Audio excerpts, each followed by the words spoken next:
নমস্কার। আজকের ভিডিওতে আমি আপনাদেরকে দেখাবো যে কীভাবে শিল্পসাথী পোর্টালের মাধ্যমে এমএসএমই বা উদ্যম আধার রেজিস্ট্রেশন করবেন।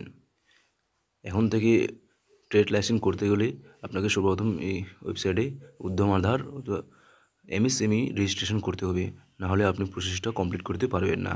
তো সেক্ষেত্রে আমি আপনাদেরকে আজকে এই ভিডিওর মাধ্যমে দেখাবো যে কীভাবে অ্যাপ্লিকেশন করবেন উদ্যম আধারের জন্য। তার জন্য ভিডিওটি পুরো দেখতে থাকুন। আর চ্যানেলে নতুন হলে চ্যানেলটিকে অবশ্যই সাবস্ক্রাইব করে সাথে পাশে থাকা বেল আইকনের নোটিফিকেশনটি অল করে দেবেন। তো চলুন ভিডিওটি শুরু করা যাক। তার জন্য সর্বপ্রথম আপনাকে এই ওয়েবসাইটে আসতে হবে। সিমুলেটর নো করবেন, তারপর প্রসিড ফর উদ্যম আধার রেজিস্ট্রেশনের উপর ক্লিক করবেন। ক্লিক করার পর আপনাকে একটি নতুন ওয়েবসাইটে নিয়ে যাওয়া হবে, দেখতে পাচ্ছেন। তো এখান থেকে আপনারা ফার্স্ট অপশনটি চুজ করে নেবেন। তো ফার্স্ট অপশনে ক্লিক করার পর আপনাকে এখানে আধার নম্বর পুট করতে হবে। তারপর অ্যাজ পার আধার নম্বরে আপনার কী নাম আছে সেটি পুট করার পর জেনারেট ওটিপিটি ক্লিক করবেন। জেনারেট ওটিপিটি ক্লিক করলেই আপনার আধার নম্বরে 6 সংখ্যার ওটিপি আসবে। সেই ওটিপির ঘরে বসিয়ে ভ্যালিডেটে ক্লিক করবেন। ভ্যালিডেটে ক্লিক করার পর এখানে দেখতে পাচ্ছেন টাইপ অফ অর্গানাইজেশন। তো এখানে আপনার সিলেক্ট করবেন, যদি আপনার নাম প্যান কার্ড হয় তো প্রপার্টি সিলেক্ট করবেন এক নম্বর অপশনটি সিলেক্ট করার পর পাশে দেখতে পাচ্ছেন ইন্টার প্যান নাম্বার। সেখানে আপনার প্যান নম্বরটি বসিয়ে দেওয়ার পর টিক বাটনে ক্লিক করলে প্যান ভ্যালিডেট করবেন। প্যান ভ্যালিডেট করার পরে তারপর কন্টিনিউতে ক্লিক করবেন। কন্টিনিউতে ক্লিক করার পর আপনার অটোমেটিক কিছু জিনিস ফেজ হয়ে যাবে, যেখানে আপনার লেখা থাকবে যে আপনি যদি এর আগে আইটিআর করে থাকেন তো এখানে ইয়েস করা থাকবে, আর যদি না থাকে তাহলে নো করা থাকবে। তো আইটিআর কোন টাইপে করা আছে সেটা এখানে অটোমেটিক সিলেক্ট হয়ে যাবে। তারপর ডু ইউ হ্যাভ জিএসটি নম্বর, তো এখানে জিএসটি নম্বর থাকলে ইয়েস করবেন অথবা নো করবেন।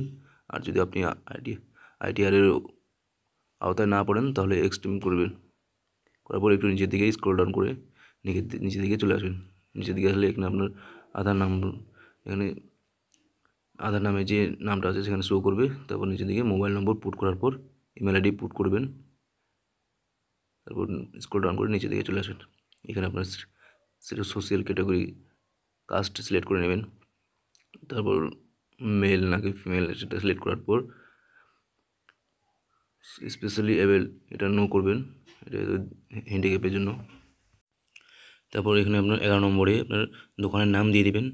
12 নম্বরে দেখতে পাচ্ছেন ইউনিট নেম। যদি আপনার অন্য কোথাও দোকান থাকে তাহলে এখানে অ্যাড মোর অপশন এখানে নাম দিয়ে দেবেন, তারপর অ্যাড মোর করবেন। যদি অন্য কোথাও দোকান না থাকে তো দেওয়ার কোনো প্রয়োজন নেই। তারপর সিম্পলি নিচের দিকে স্ক্রল ডাউন করে চলে আসবেন। এখানে দেখতে পাচ্ছেন 13 নম্বরে এখানে আপনার ঠিকানা, ফ্ল্যাট নম্বর, ঠিকানা সমস্ত ঠিকানা এখানে দিয়ে দেবেন। দিয়ে দেওয়ার পর এখানে দেখতে পাচ্ছেন প্রিভিয়াস যদি উদ্যম আধার করা থাকে তো সেটা দিয়ে দেবেন, আর না থাকলে এখানে নিচের দিকে চলে আসবেন স্ক্রল ডাউন করে। তো এখানে কবে আপনার দোকানটি চালু করবেন সেটা রেজিস্ট্রেশন করতেছেন সেটা ডেট এখানে দিয়ে দেবেন। আর যদি নতুন হয়ে থাকে তো এখানে নো করে দেবেন। তারপর কবে চালু করবেন সেটা এখানে ডেটটা দিয়ে দেবেন। তারপর 16 নম্বরে ব্যাঙ্ক ডিটেলস সেখানে চাওয়া হচ্ছে।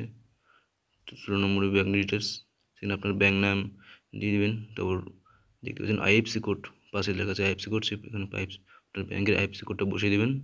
তারপর ব্যাঙ্ক অ্যাকাউন্ট নম্বরটা দিয়ে দেবেন।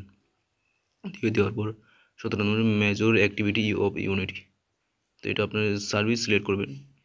সার্ভিস সিলেক্ট করার পর 18 নম্বরে একটু নিচের দিকে স্ক্রল ডাউন করে নিচের দিকে চলে আসবেন। ছোটো দোকান হলে সার্ভিস সিলেক্ট করবেন। তারপর নিচে দেখতে পাচ্ছেন সার্চ এনআইসি কোড, তো এখানে এনআইসি কোড দিতে হবে। তো এনআইসি কোড কোথা থেকে পাবেন সেটা এখান থেকে পেয়ে যাবেন। তো এখানে আপনি সার্চ করতে হবে। ধরুন আমি সাইবার ক্যাফের জন্য অ্যাপ্লিকেশন করতেছি, এখানে সাইবার লিখে সিম্পলি সাইবার লিখলেই এখানে আপনার যে কোডটি সেই কোডটি এখানে শো করবে। তো সেটা সিম্পলি সিলেক্ট করে নেবেন, সেটা অটোমেটিক আপনার কোডটি ফ্যাচ হয়ে যাবে। একটু ওয়েট করুন, ওয়েট করার পর আপনার যে কোডটি সেটা অটোমেটিক ফেচ হয়ে যাবে। হয়ে যাওয়ার পর এখন নিচের দিকে এনআইসি 2 ডিজিট কোড এটা এখন সিলেক্ট করে নেবেন। তারপর পরবর্তীগুলো অটোমেটিক সিলেক্ট হয়ে যাবে। তারপর নিচের দিকে দেখতে পাচ্ছেন অ্যাড অ্যাক্টিভিটি, তো অ্যাড অ্যাক্টিভিটি করে নেবেন। তারপর বলা হচ্ছে নাম্বার অফ পার্সন এমপ্লয়ি, তো আপনার দোকানে কজন কাজ করে, মেল কজন কাজ করে, ফিমেল কজন কাজ করে, আদার কজন কাজ করে, তো এটা সিম্পলি একটু পুট করে দেবেন। যদি আপনি একাই কাজ করে থাকেন তো এখানে মেলের এখানে 1 ক্লিক করবেন, পুট করার পর বাকিগুলোতে 0 লিখে পুট করে দেবেন, ফাঁকা রাখবেন না। তারপরে এখানে আপনার যে প্যান নম্বরটি দিয়েছেন সেটার জন্য ওখানে টার্নওভার নেট টার্নওভার এখানে শো করতেছে।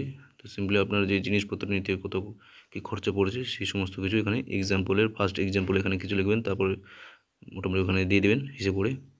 আর এখানে দেখতে পাচ্ছেন যে ইয়েস নো আছে, তো সিম্পলি এগুলা নো রাখবেন, নো করাই ভালো।